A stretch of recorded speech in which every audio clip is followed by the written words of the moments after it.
paham statistik bisnis mengenai materi pengambilan keputusan serta elemen-elemennya, kamu bisa simak video ini ya. Pengambilan keputusan serta elemen-elemennya. Yang pertama ada nilai harapan atau expected value. Nilai harapan merupakan hasil perkalian antara nilai setiap kemungkinan dengan probabilitas masing-masing kemungkinan, kemudian menjumlahkan hasil perkalian tersebut. Dalam kasus perhitungan keuntungan dari setiap desain, nilai harapan digunakan untuk menentukan desain yang memberikan keuntungan rata-rata yang diharapkan berdasarkan probabilitas masing-masing hasil penjualan. Nah, di sini ada contoh soalnya, contoh soal cerita ya, teman-teman. Seorang pembuat mainan anak-anak harus memilih salah satu dari 3 jenis desain. Sebut saja desain 1, desain 2, dan desain 3. Keuntungan dari hasil penjualan atau nilai payoff sangat tergantung pada permintaan meningkat, stabil, dan menurun, masing-masing dengan probabilitas 0,20, 0,70, dan 0,10. Yang pertama, jika dia memilih desain 1, ternyata permintaan meningkat, stabil, dan menurun besarnya keuntungan 650.000, 400.000, 25.000. Yang kedua, jika dia memilih desain 2, ternyata permintaan meningkat stabil dan menurun besarnya keuntungan 740.000, 440.000, min 10.000, rugi ya teman-teman. Jika dia memilih desain 3, ternyata permintaan meningkat, stabil dan menurun besarnya keuntungan 750.000, min 400.000, rugi, min 125.000, rugi juga. Dengan menggunakan kriteria nilai harapan payoff terbesar atau maksimum, desain mana yang akan dipilih? Nah, di sini adalah cara mengerjakannya ya teman-teman. Cara mengerjakannya yaitu di sini ada rumusnya. Nilai harapan atau expect value sama dengan keuntungan saat permintaan meningkat dikali probabilitas permintaan meningkat ditambah keuntungan saat permintaan stabil dikali probabilitas permintaan stabil ditambah keuntungan saat permintaan menurun dikali probabilitas permintaan menurun. Expect payoff desain 1 650 dikali 20 ditambah 400.000 dikali 0,70 ditambah 25.000 dikali 0,10, hasilnya 412.500. Begitu juga dengan desain 2 dan desain 3. Nah, di sini hasilnya udah ada hasilnya teman-teman. Nah, berdasarkan kriteria nilai harapan payoff terbesar atau maksimum, desain 1 adalah pilihan terbaik karena memiliki keuntungan tertinggi pada kondisi stabil. Nah, di desain 1 ini kondisinya selalu stabil ya.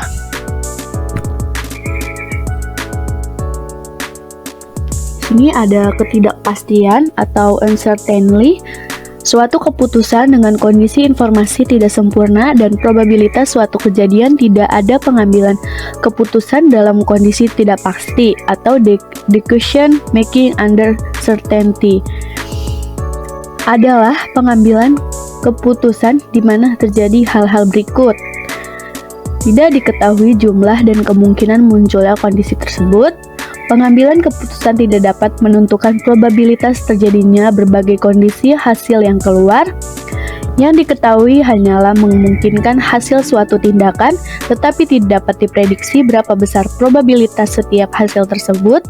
Pengambilan keputusan tidak mempunyai pengetahuan atau informasi lengkap mengenai peluang terjadinya bermacam-macam keadaan tersebut.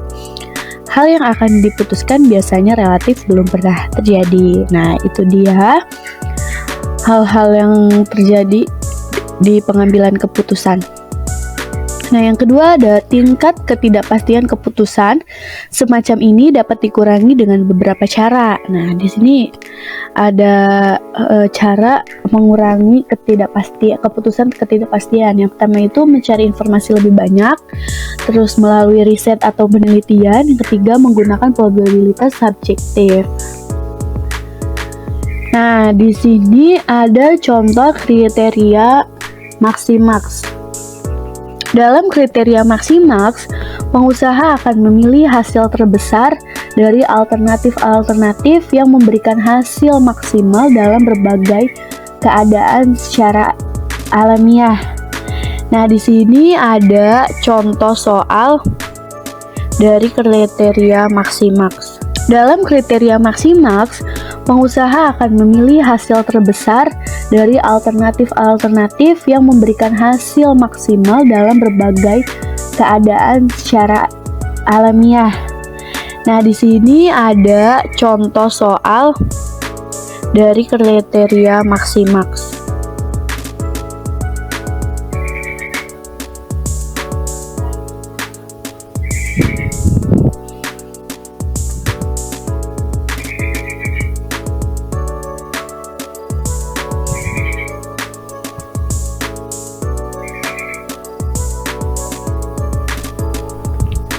Nah, di sini soalnya seorang pengusaha memiliki dua pilihan investasi yang berbeda, yaitu investasi A memiliki potensi keuangan 500 juta dalam keadaan pasar yang cerah, namun mengalami kerugian 200 juta rupiah dalam keadaan pasar yang suram. Nah, investasi B memiliki potensi keuntungan sebesar 300 juta rupiah dalam keadaan pasar yang cerah dan kerugian 100 juta rupiah dalam keadaan pasar yang suram.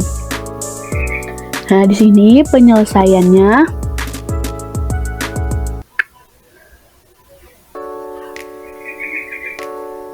Dalam kriteria Maximax, pengusaha akan memilih hasil terbesar dari alternatif-alternatif yang memberikan hasil maksimal dengan berbagai keadaan secara alamiah. Dengan demikian, dalam contoh ini, pengusaha akan memilih investasi A karena memiliki potensi keuntungan tertinggi, yaitu 500 juta rupiah, dalam keadaan pasar yang cerah. Meskipun mengalami kerugian yang besar dalam keadaan pasar yang suram, ini mencerminkan pendekatan yang sangat optimis tanpa mempertimbangkan resiko atau probabilitas hasil yang lain.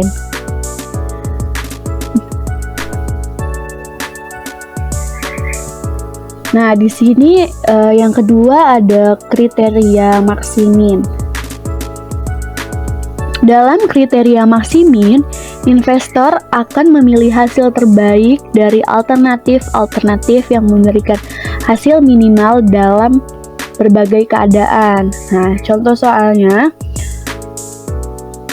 seorang investor memiliki dua pilihan investasi yang berbeda.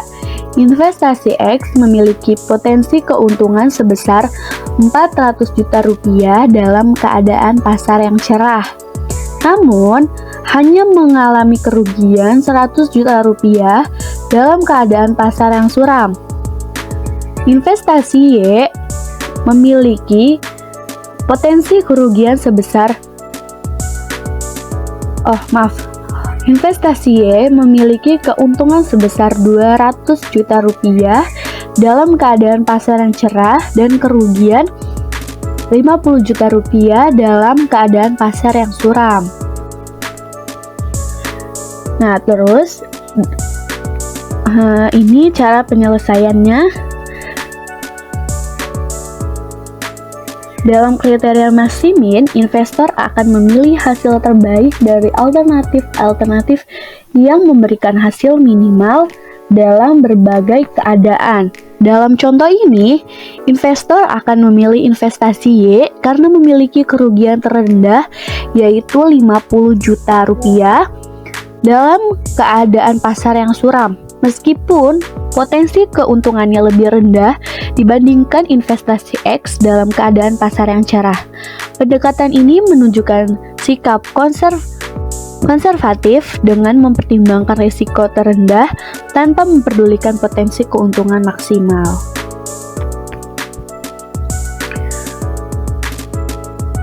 Nah, yang ketiga ada kriteria Laplace. Kriteria Laplace adalah salah satu metode pengambilan keputusan yang digunakan untuk mempertimbangkan setiap skenario atau hasil mungkin dengan cara yang sama. Metode ini mengasumsikan bahwa setiap skenario atau hasil memiliki probabilitas yang sama untuk terjadi. Dalam kriteria Laplace, semua kemungkinan dianggap sama kepentingannya dan dipertimbangkan secara merata tanpa memperhitungkan probabilitas yang lebih tinggi atau lebih rendah. Dengan demikian, kriteria Laplace memberikan pendekatan yang netral dan merata dalam mengambil keputusan, di mana nilai rata-rata dari semua hasil atau skenario dihitung untuk menentukan tindakan terbaik. Metode ini sering digunakan dalam situasi di mana probabilitas dari setiap kejadian tidak diketahui atau dianggap sama pentingnya. Nah, di sini ada contoh soalnya. Seorang manajer proyek memiliki 3 skenario berbeda yang mungkin terjadi di proyek: optimis, realistis, dan pesimis. Dalam skenario optimis, proyek memiliki nilai presentasi sebesar 100.000. Dalam skenario realistis, proyek memiliki nilai presentasi sebesar 50.000. Dalam skenario pesimis, proyek memiliki nilai presentasi sebesar 20.000.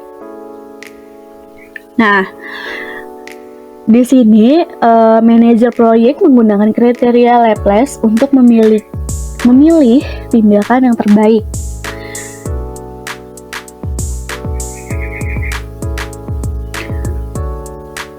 Dalam contoh ini, manajer proyek akan menghitung rata-rata dari setiap skenario. Nah, caranya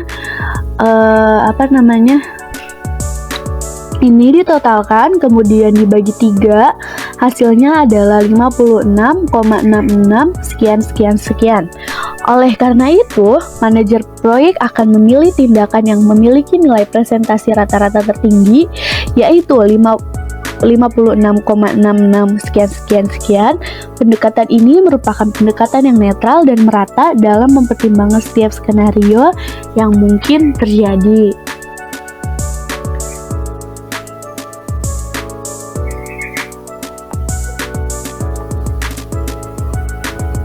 Yang keempat ada kriteria Minimax. Dalam kriteria Minimax, petani akan memilih tindakan yang memiliki hasil minimal terbaik di antara hasil terburuk dari setiap skenario. Nah, di sini contoh soalnya, seorang petani memiliki 2 pilihan tanaman yang akan ditanam, padi dan jagung. Dia mempertimbangkan 2 skenario cuaca yang mungkin terjadi, musim hujan dan musim kemarau. Berdasarkan perkiraan hasil panen, jika dia menanam padi, hasilnya akan menjadi 50 ton dalam musim hujan dan 30 ton dalam musim kemarau. Jika dia menanam jagung, hasilnya akan menjadi 40 ton dalam musim hujan dan 35 ton dalam musim kemarau. Nah, di sini ada cara penyelesaiannya. Dalam kriteria Minimax, petani akan memilih tindakan yang memiliki hasil minimal terbaik di antara hasil terburuk dari setiap skenario. Dalam contoh ini, petani akan mempertimbangkan hasil terburuk dari setiap tanaman dalam 2 skenario, yaitu 30 ton padi dan 35 ton jagung. Petani akan memilih tanaman yang memiliki hasil minimal terbaik dalam skenario terburuk, yaitu menanam jagung dengan hasil panen 35 ton dalam musim kemarau. Pendekatan ini membantu meminimalkan resiko dengan memilih tindakan yang memberikan hasil terbaik dalam situasi terburuk. Nah, yang terakhir ada kriteria realisme. Dalam kriteria realisme, pengusaha akan memilih tindakan berdasarkan hasil yang paling mungkin terjadi berdasarkan analisis resiko yang dilakukan. Nah, di sini ada contoh soalnya. Seorang pengusaha memiliki 3 pilihan investasi yang berbeda, yaitu investasi A, B, C. Dia telah melakukan analisis risiko untuk setiap investasi dan menentukan probabilitas hasil untuk setiap investasi dalam 3 skenario, yaitu optimis, realistis, dan pesimis. Berikut adalah hasil potensial di setiap investasi dalam miliar rupiah. Investasi A, optimis yaitu 150, realistisnya 100, pesimisnya 50. Dan B, optimisnya 120, realistisnya 90, pesimisnya 60. Yang C, 140 optimis, realistis 80, pesimis 70. Nah, cara penyelesaiannya dalam kriteria realisme, pengusaha akan memilih tindakan berdasarkan hasil yang paling mungkin terjadi berdasarkan analisis risiko yang dilakukan. Dalam contoh ini, pengusaha akan mempertimbangkan hasil realistis dari setiap investasi dan memilih investasi yang memberikan hasil terbaik dalam skenario realistis.